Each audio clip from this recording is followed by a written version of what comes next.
Yo, yo, yo, we back again. What up with it? It's Marcus, your boy, the barber with the bow tie. And I'm Brice Davis of Brice Davis Media.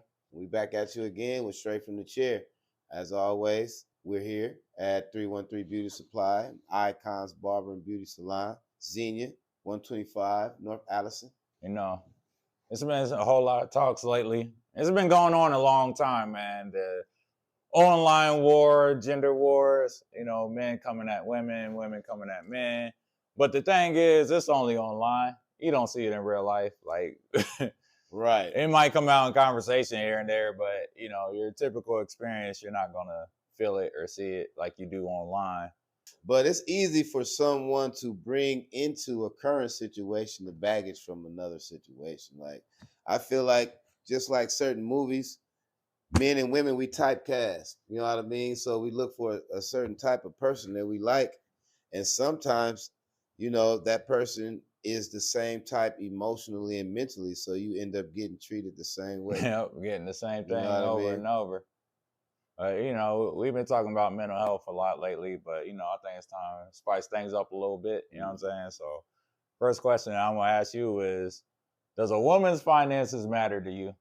Does what she have in her bank account matter to you as far as if you would date her, take her serious, and things of that nature? It probably should matter, but okay. I guess as a man, knowing I'm gonna always be all right, or I'm gonna always be able to take care of myself. I'm not focused on what the other woman has. You know what I mean? So what if she's like, no car, getting housing, doesn't keep a job? Well, I mean, the doesn't keep a job part is troubling. You know what I mean? Like, yeah, that's what I mean. Like, she ain't got nothing to her. Well, still, like, her finances don't matter.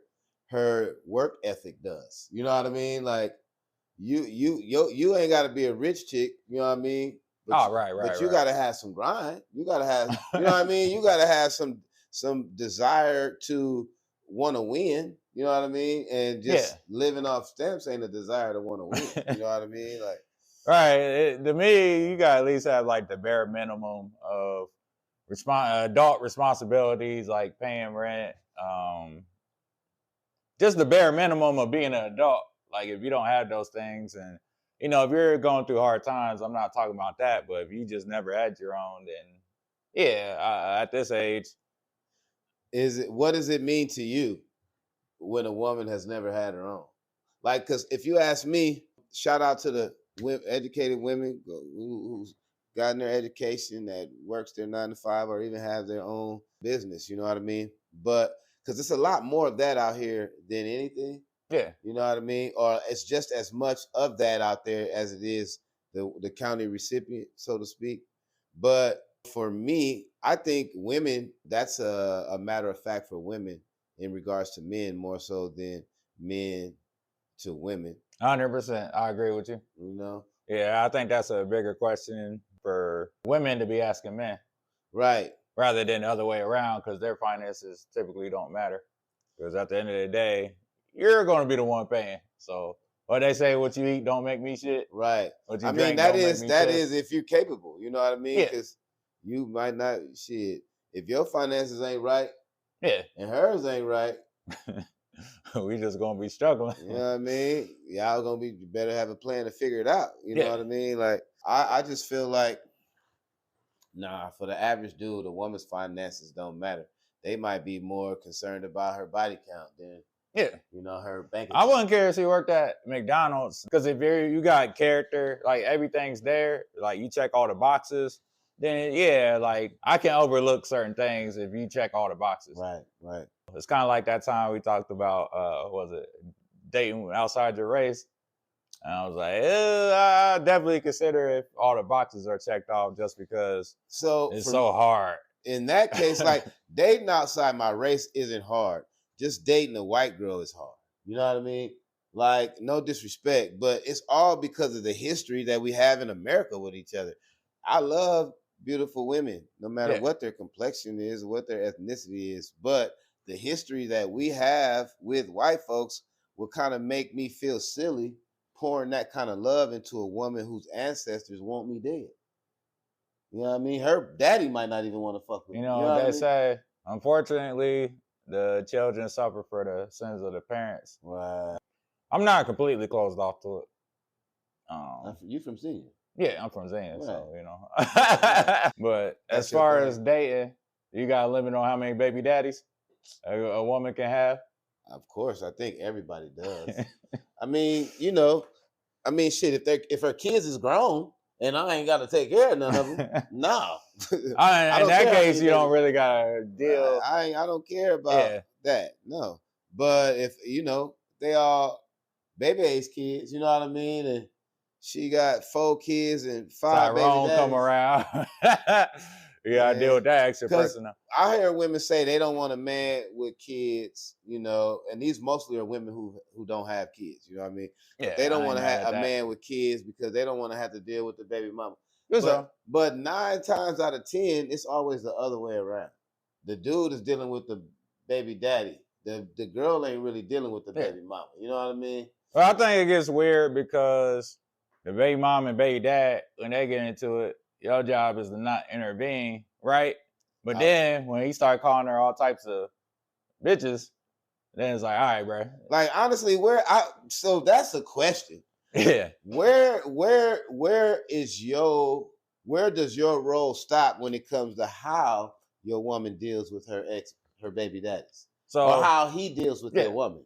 Where does your role stop? My thing is, when it comes to the kids, we don't intervene with that because that's between them. My thing is though, like when the disrespect spirals out of hand, that's when I think you should intervene. That's just me personally. So even though they have their own relationship, their own history, whether toxic or not, you're saying you don't have nothing to say when it comes to him and her and the kids, but as soon as he start calling her the bitches he been calling her before you got to say something to him. Well, here's the thing, like, it ain't just about using the B word. Like, that's not like a trigger for me. It's just once you get that comfortable to where you feel like, oh yeah, ain't no repercussion to talking to her a certain way because I'm invisible to you. Wow. So we're gonna stop there. Yeah. But, so you're saying, but yeah, like as long as it doesn't get over disrespectful.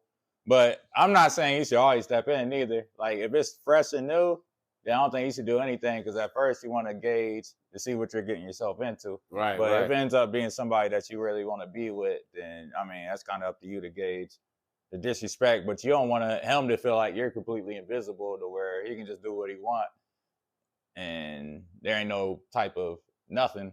Like you still want her to be protected. Right. So yeah. So really, it becomes a thing where you feeling like he's disrespecting you and your relationship. Yeah, that's all it boils down. I don't really know so I'm gonna say it like this. Yeah. As the man with the baby mama, like I'm kind of on fire, bro. So if me and her talking, and we got that relationship where I might call her out her fucking name. Yeah. And our kids is 15, 16 years old. And her boyfriend try to say something to me. Yeah. I don't really know how I would take that. Oh, you know how you would take that. I know, I don't. Yeah, I really don't. No. Like, bro, who you take? Yeah, you know what time it is. Right. I mean, because I try to play both sides, you know what I mean? Consider both sides. Like just knowing me in my I don't give a fuck stage. You know what I mean? Like, unfortunately, that's not a good place for me to be in. But right. You know what I mean? But I have those moments, and it ain't nothing you can tell me when we've been doing this for 6. Now, don't get it twisted. My emotional IQ needs to raise, but speaking from the standpoint of the old baby daddy who is conditioned or who has been conditioned to have this kind of relationship with her, and especially if she's someone who will provoke me as well. You know what I mean? It's like, dude, what can you say? If I'm not coming over there putting hands on her, let us do us. If anything, check her. Baby, why you even? That's another thing. You know what I mean? You don't want her to put you in a situation. Like if she knows that her baby dad's aggressive, then you don't want to be put in a situation where she like tries to use you to X him out. Right. Because he might get you fucked up. Yeah. You know what I mean? Like, no, don't do me but like that's that. why I say you gotta observe in the beginning see the dynamic before you hop into it, because if you see, so this is not on the topic, but it's on the topic. Yeah. So if you got a chick, and same situation, y'all together, and you notice that she always arguing with her baby daddy. Yeah. Is that something that is a red flag to you? 100%. Like every time. You gotta accept that that's the norm. Right. You gotta accept that that's what you're getting into. You can't get mad at it later. You gotta set the boundary early. From the start, not at the end. So respect. Yeah, I don't know. Like I would say, just on the original question, you know, baby daddy, body counts matter where cats want to make it a thing or not. Nowadays, we're moving into that, you know, like I said, the whole independent woman thing, where women are liking to be equal to men in a lot of ways. Yes, work ethic, pay, that I don't mind you being equal in those areas, but there's our double standards that exist. You know what I mean? Yeah. And it was meant for me to sow my royal oats, not you. You know what I mean? Like, yes. I mean, just being silly but serious at the same time. I don't believe it's I don't want to judge no woman for how she find love. You know what I mean? So I don't. I really don't. You know? I have a thought on this too. It's kind of different from what you're saying. Yeah. But one thing I noticed about the body count conversation, honestly, I don't really like having it, but the only women that get triggered by it are the ones that have a high body count. Otherwise, it wouldn't bother you. Like if you had a low body count, you'd be like, who cares? Right. But if you got a high body count, subconsciously, you know that is a part of your character. I think for a woman, because I ain't gonna lie, bro. Even for me, and that's keeping it 100. Yeah. Like I don't really. It's not a badge of honor to know I've slaved. You know what I mean? Like, I mean, it's a man thing. We might be joking around on some just recreation, but like really, it's not a proud thing that I've laid down so many chicks, though. You know what I mean? Like, I mean, among men, you might get patted on the back, but sitting in myself and just thinking, honestly, I ain't gonna lie, I don't even have a problem with it. But it's just kind of embarrassing when you talk to somebody who thinks there's something wrong with it, if that makes sense. You know what I mean? 100%. So, but nobody likes a whore on any side of the fence, whether it's a male or female. Nah. And I gotta say this too, and this goes to all the men, is don't ask her. Just don't waste your time. You don't want to know. One, you don't want to know, you're gonna get lied to. So, and if you gotta ask, then you already know. You already know. You already know. So I remember growing up in LA, it was always wino shit. My dad was one of the winos in the neighborhood, you know what I mean? But winos always had something to say to your ass. Like, you know what I mean? Yeah. I swear to God, man, I always would get like one of three things from a wino. God got something good for you. Yeah. God got a blessing for you. They just ain't tell me how to get it. Always listen to your mama and daddy. Like growing up, I swear, just random. Always listen to your mama. Be a good kid. Always listen to your mama and daddy. You know what I mean? Integrity. They would always say, integrity is who you are when nobody looking. You know what I mean? I would always get one of those three growing up from winos, bums. And I remember my brother, he was the little disrespectful one when it came to adults. Like, he'd be like, man, you can't tell me shit. You a bum. That's funny. You know what I mean? Funny. Real talk. That's my brother. You can't tell me shit. You a bum. So so you know, I used to be like, man, you can always learn something from somebody, for real. So how do you feel? What's more important? Is it the messenger or the message? You know, the cliche thing to say would be the message is more important. I remember, what's his name? Eddie Griffin had that joke about Jesus. He was like, yo, forget who it's coming from. Did y'all get the message? Right. And I think the messenger is more important. Because if you think about it, imagine somebody that's fat and out of shape telling you how to work out. Or a guy, you know, that gets no girls telling you how to get girls. Like, lately, these past couple of years, I always pay attention to who's telling me something. Right. And I think a lot of us, we don't do that. You know, they say don't judge a book by its cover, but certain things you can't tell me how to be successful if you've never been successful at anything. You don't believe that? All right, so I mean, there's nuances. Like, don't get me wrong. Do you know any championship coaches that never won a championship as a player? Oh, right. Yeah. That's what I said. There's nuances. Right. Like, I just go off a scale of probability versus possibility. Respect. More than likely, if you notice, like even when you get on Facebook, everybody got advice that they don't apply to their own life, but it's easier to tell somebody else what they should be doing. It's harder to take a look at yourself and be like, oh yeah, I need to be doing this. But So what you think? So I mean, I'm caught up, bro. I'm caught up because ultimately, shit, you can't tell me nothing if you ain't did it yourself. That's the mentality. That's the street mentality for real, you know. But then again, I could know from the life that I lived and the shit that I shoulda, coulda, woulda done. Yeah. I could tell you how to do that off of the experience of lacking. You know what I mean? Like just because I didn't make the choices to get what I'm telling you doesn't mean you can't take that same advice to get it. Well, I can also tell you what doesn't work more than I can tell you what does work. Like this for sure don't work. So you can't do this. If you do this, it's not gonna happen for you. Well, I don't want that message to be too literal. Like, yeah, there's gonna be people that can tell you how to do something that they ain't did. But you just gotta really pay attention to who's saying what.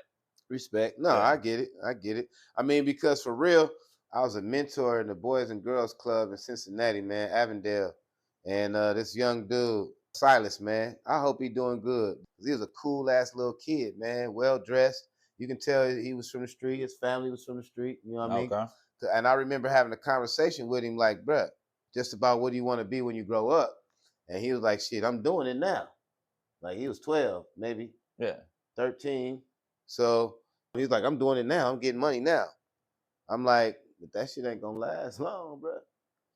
I was like, you ain't never thought about doing a profession that's gonna lead you to something? He was like, I see y'all being professionals and y'all ain't making a lot of money. You know what I mean? And at the time, I just couldn't find nothing to say. Right. You know what I mean?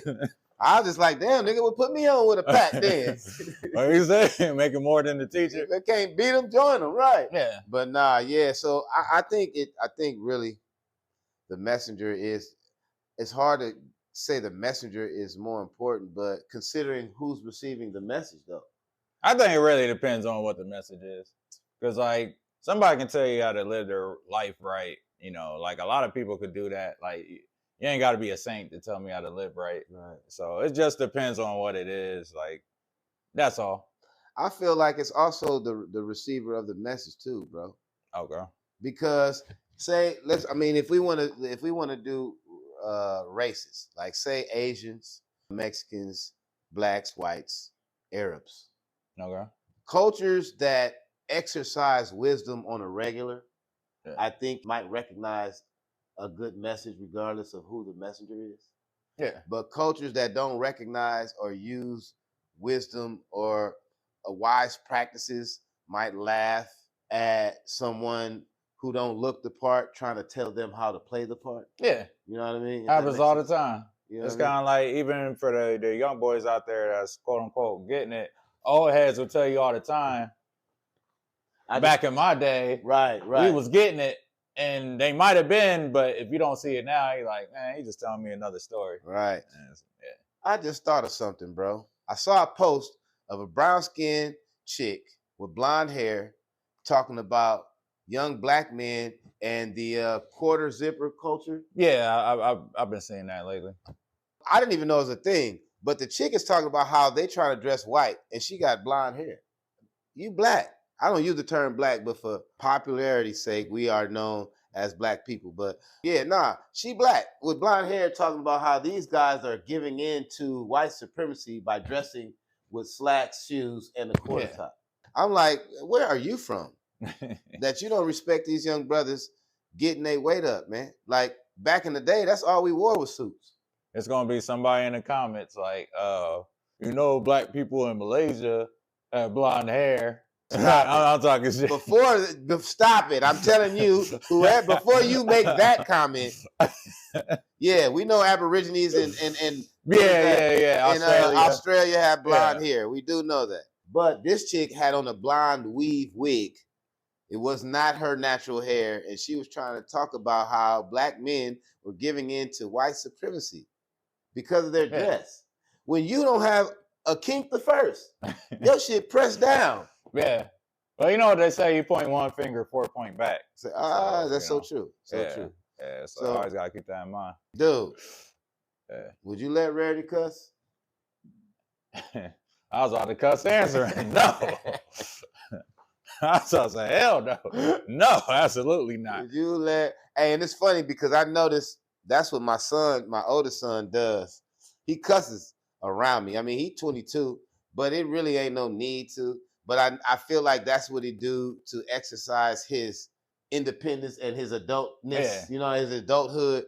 And honestly, it annoys me, but I got to pick my battles. You know what I mean? Yeah, I feel the same way. And then considering I'm somebody who is profane as the definition of profanity, you feel me?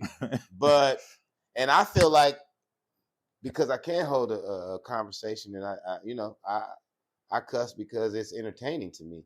It's not something I have to do because I can't find a word to describe what I'm feeling at a time. You know what I mean? Yeah. But when it comes to my kids, it ain't no different than giving them the keys to my car before they're ready. You know what I mean? Understanding, most people don't even understand where curse words come from. Right. Let alone using them correctly, let alone allowing your kids to use them. Like, I believe in having an openness with my children, and this is the new me because I'm like my mama. Do as I say, not as I do. You know what I mean? Like, but nah, I don't do the cussing with the kids. I know what you say. Kevin Gates, he allows his kids to cuss. And, you know, I feel the same exact way you just said. Like, unless they're 18, and even then, I still prefer them to cuss in a way to where you're not like, man, fuck you talking about, like, in a disrespectful manner. Like, you're using it in a way to enhance the story, the expression. Right. You know what I'm saying? Like, you're not just saying it just to be saying it, because now I feel like there's a line of respect with your elders and cussing around them.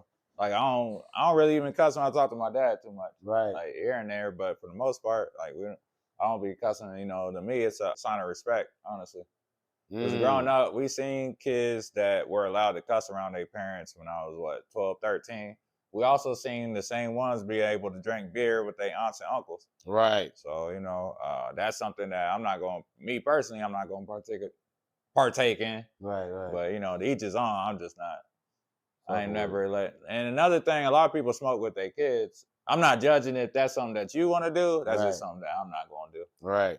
I don't want to encourage no form of degeneracy. Not saying that smoking makes you degenerate, but doing it young can definitely lead you down a path. Not calling it a gateway drug. I'm just saying, like, that's like smoking a cigarette. Like, nah, if I did smoke cigarettes, I'm not smoking with you. Right.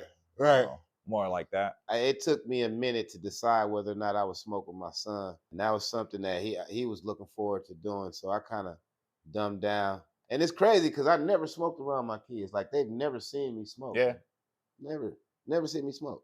And my oldest kids, they smoke bud, bro. You know, I don't, make me no difference either way.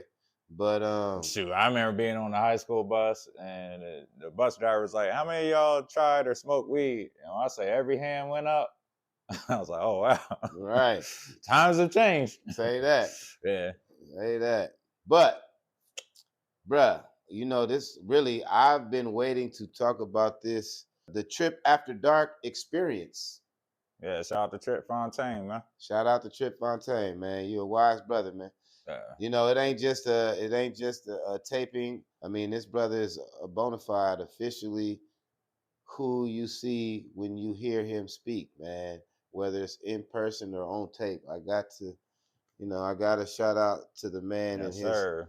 I give a big salute on that, man. Like, I don't know if you ever seen somebody that you knew a little bit when y'all was kids, and to see them become successful. Like, I felt a little emotion going on. Right. Like, I ain't never want to see somebody win so bad. Right. Like, doing something that's adding value, like, that's a different type. Like, if somebody made it as a rapper and you knew them before they blew up, then it doesn't hit the same, because it's like, I mean, you're still proud of them, but they ain't rapping about nothing. Right. But like, yo, he actually got something to say. Right. Yeah, so, gotta definitely give a big shout outs to him, because he's adding value to our people.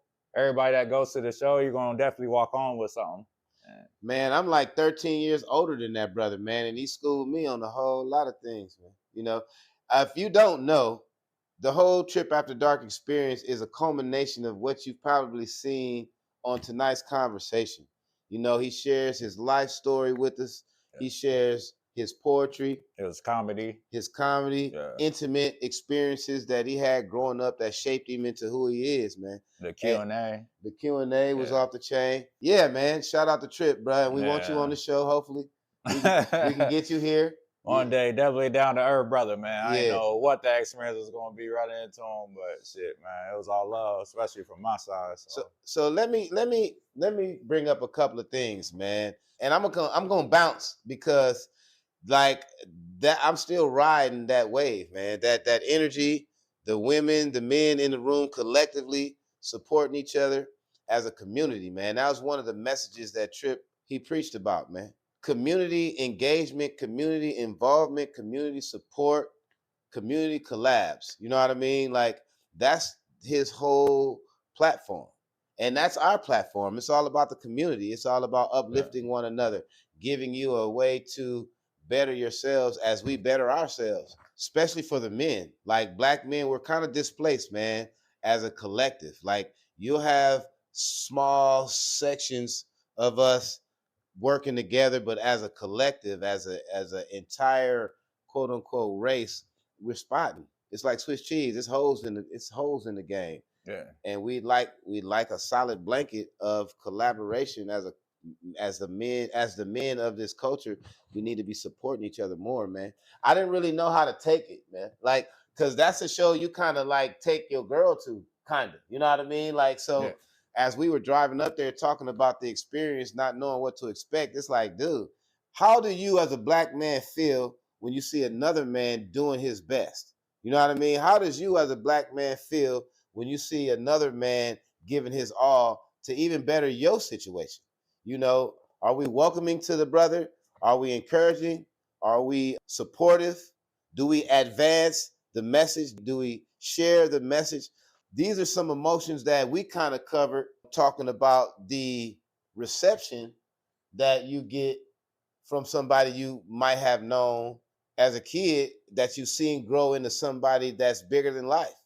You know what I mean? And I can say, I have a friend like that, Kareem Grimes. He grew up as an actor, started off at Boys in the Hood. Now he plays Preach in All American, and that's my dog. Like, that's my nigga. Like, we played on the same basketball team together as kids. We went to the same junior high school. And that's somebody I've been able to see rise slowly but surely. And he is that man now. And I'm happy for him. Trip, never knew him before now. I don't know him, but I never met him before that experience, and meeting him, engaging with him, and experiencing his talent just makes me want to encourage more brothers to be themselves and stay true to who they believe they're supposed to be. Yeah, man. Like, here's the thing. Like, once you reach a certain level, a certain platform, like, you can be down to earth, you can be grounded, but you don't have to be. Like, there's an entitlement that people have. Like, they feel like because they knew you, they can have some of your time. Right. That's not true. And, you can only respect when somebody still has that, what's the word I'm looking for? Humility, maybe? Yep. When they had that humility to still, take the time out, holler at you, and, they ain't acting bigger than life because they have every right to. Right. Yeah, nah, dude embraced you, bro. Like, he was like, well, excited to see you. So, that lets me know he's a human being, for real. Yeah, nah, it was a wonderful experience. I mean, like, if the material is different every show, then I could see myself, being a supporter of this work, man, of this journey. And it was all the people he brought up on stage. Leon Beans, shout out to Leon Beans, bro. Leroy Bean. Oh, Leroy, my bad, Leroy. But well, shout out to Leroy Beans, man. Yeah, he held it down too. He had a poem that stuck out. It was something called a success plan, but that's not it. Do you remember the poem? You don't remember the poem, huh? Damn, I'm sad right now. We did this last week. I'm sad right now because it's right on my head. It said a life goal plan, priority plan. It's watch. As soon as we stop taping, it's gonna come to me. But the next show, I'm gonna bring it back up because it's something that all brothers should have. Even myself. I mean, I have something like that, but listening to his poem made me tighten my shit up. Like I'm going through something where I just lost the love of my life, so gotta check. What is it? Dot my I's and cross my T's, man. Yeah. Because I wasn't the best person in that situation, and it caused me to lose her. So now it's all about regrouping and getting better, becoming a better person. And you know, just a last plug. Got a book, Rise Anyway, on the way. It's a memoir about fatherhood, surviving, and becoming. You know, that's the subheading of it. And definitely coming soon, written by your boy, Brice Davis. So, Brice Davis Media. You heard? So, yeah, we out here, man. Hey, congratulations, man. I'm going to right. have to catch up to you. It's going to be a little minute, but mine is on its way, baby.